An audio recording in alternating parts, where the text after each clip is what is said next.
صباح الفل عليكم يا حلوين، عاملين ايه؟ النهارده بقى عندنا بطاطا بس هنعملها بشكل مختلف. هنسلقها، هنجيب بطاطا نغسلها كويس جدا ونسلقها في ميه، تمام، وبعد كده نقشرها. دي قدامكم اهي مسلوقه ومتقشره. بعد كده هنعمل ايه؟ هنهرسها، وبعد كده هقول لكم ايه نعمل ايه.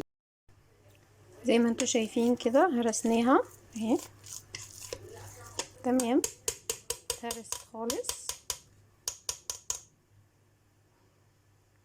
هنعمل ايه بعد كده؟ هنحط عليها بقية المكونات التانية اللي هما ايه بقى؟ نص كوباية سكر، نص كوباية لبن،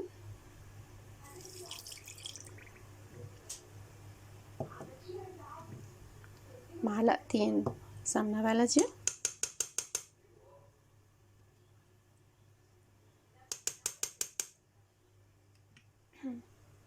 3 بيضات وعليهم رشة فانيليا. وبعد كده هنقلب كل المكونات دي على بعضها، ندمجها ببعضها. بصوا بقى، احنا كده قلبنا المكونات كلها ببعضها، تمام، بس انا ايه لقيتها محتاجة سكر كمان، فحطيت نص كوباية السكر التانية. هنعمل ايه كمان؟ هنحط شوية جوز هند، طبعا ده زي ما انت عايزة، ممكن تحطي مكسرات لو عايزة. زبيب كمان بيبقى حلو جدا جدا جدا معاها. بس انا مشكلتي بقى ان انا عندي ايه، ناس ما بتحبش المكسرات والزبيب والحاجات ديت، يعني جوز الهند كده كده مش هيبان وهيديها طعم جميل برضو. تمام، احنا قلبناها كده كويس جدا خلاص. هنحطها بقى في القالب بتاعها، هندهن قالب سمنة ونحطها فيه.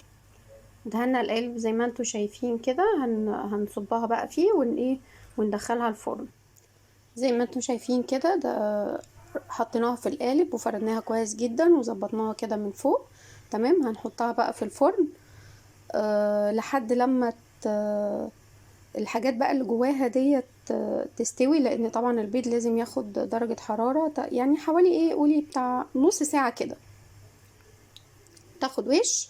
بعد كده نخرجها واوريها لكم. هنا بقى بعد ما طلعت من الفرن انا استها حوالي نص ساعة، ساعة او ساعة الا ربع بس سبتها طبعا لما بردت عشان اقطع لكم منها حته، لان طبعا وهي سخنه بتبقى صعب جدا يعني.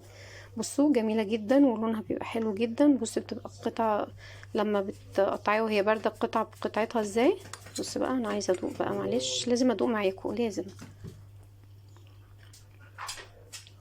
تحفه تحفه، لازم تجربوها، جربوها وقولوا لي رايكم ايه. باي باي.